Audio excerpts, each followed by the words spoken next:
Touch TV news में आपका स्वागत है। आइए चलते हैं फिरोजाबाद जिले की खबरों पर एक नज़र डालते हैं।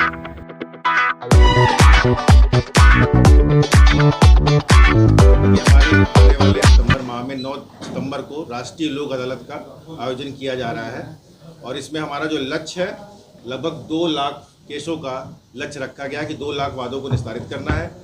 लोक अदालत हर 3 से 4 महीने बाद हमारे डायरेक्शन में माननीय उच्चतम न्यायालय सालसा के डायरेक्शन में बनाई जाती है। हमारा इसमें मेन जो उद्देश्य उसका लाभ ये है कि लोगों को समय और धन का फ़ायदा होता है और इसमें जो कि कोर्ट फीस होती है वो भी वापस हो जाती है। और सबसे बड़ी बात है कि जो यहाँ लोक अदालत में मामले डिसाइड हो जाते हैं उनकी कोई अपील नहीं होती है और इसी स्तर पर वो अंतिम रूप से निस्तारित कर दिए जाते हैं, क्योंकि यह आपसी समझौते और सुलह के आधार पर निपटाए जाते हैं। यहाँ पर दोनों पक्षों को समझाया जाता है, चाहे वो पारिवारिक मामला हो, MACT का मामला हो, हमारे न्यायालयों में लंबित छोटे मामले हैं, समन्वय प्रकृति के मामले हैं, बैंक रिकवरी के मामले हैं, इन सब मामलों में पक्षकारों को समझाकर बुझाकर और अंतिम रूप से निस्तारित किया जाता है। 2 लाख वादों का हमने लक्ष्य रखा है। अब तक हम लोग के पास करीब 1,40,000 की लिस्ट आ चुकी है और लगातार प्रशासन के सहयोग से ये लक्ष्य हमारा बढ़ते बढ़ते 2 लाख तक हमारा लक्ष्य है।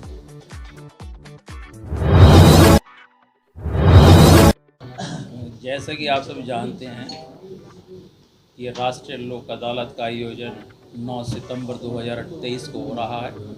ये राष्ट्रीय स्तर पर राष्ट्रीय विधिक सेवा प्राधिकरण के द्वारा और स्टेट पर राज्य विधिक सेवा प्राधिकरण द्वारा और जिले में जिला विधिक सेवा प्राधिकरण के द्वारा होता है। यहाँ पर हमारे माननीय जनपद न्यायाधीश श्री हरवीर सिंह के मार्गदर्शन में 9 तारीख को राष्ट्रीय लोक अदालत का आयोजन किया जा रहा है।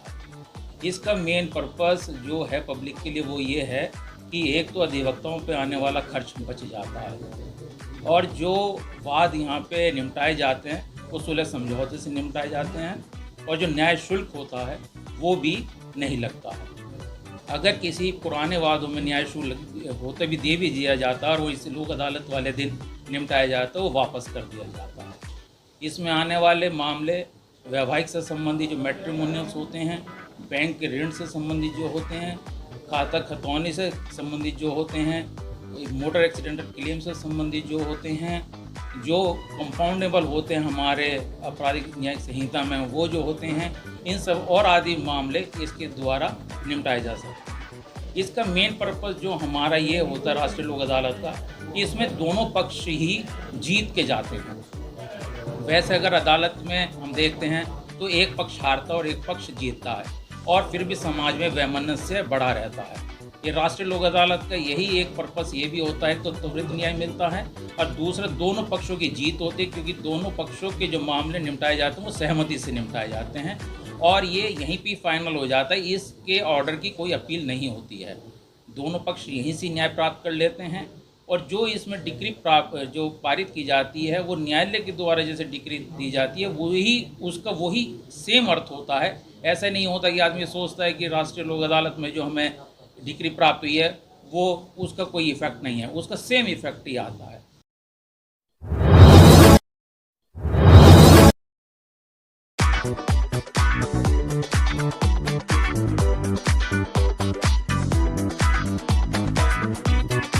अपराधी 3 लोग पकड़े गए हैं, क्या मामला? देखिए, SHO शिकोहाबाद की टीम ने एक अंतर्राज्यीय वाहन चोर गैंग के 3 सदस्यों को गिरफ्तार किया है और इनकी पोजीशन से 6 बाइकें बरामद हुई हैं। इनफैक्ट इधर कुछ दिनों से जनपद में और आसपास के जनपदों में भी बाइक चोरी की बहुत घटनाएं हो रही थी। हमारे कस्बे से भी बाइक चोरी हुई थी, उसमें हमारी टीम्स लगातार काम कर रही थी और उसी में हम लोगों ने आज एक इस गैंग को पकड़ा है। इसमें 3 लोग अरेस्ट हुए हैं। इसमें जो राजेश है वो मास्टरमाइंड है। राजेश, विशाल और ये विक्रम, ये तीनों अरेस्ट हुए हैं। ये जसराना के रहने वाले हैं। इस गैंग में और भी 3-4 लोग हैं। एक शौर्या है जो मौके पर था, लेकिन जैसे हमारी टीम ने उसको अरेस्ट करने का प्रयास किया वहाँ से निकल गया। बाकी काफ़ी खोजबीन के बाद भी वो नहीं मिला है। बाकी उसमें देवेंद्र हैं, भोला हैं, ये बाकी लोगों के नाम आए हैं और हम लोग का प्रयास है कि जो इस गैंग के अन्य सदस्य हैं उसको भी हम जल्दी पकड़ें। अभी हमारी टीम इस गैंग की और भी काम करेगी और भी बाइकें बरामद होने के चांसेस हैं। ये लोग इस जनपद के अलावे मैनपुरी, आगरा, लखनऊ, इन सभी जनपदों से इन लोगों ने बाइकें चोरी की।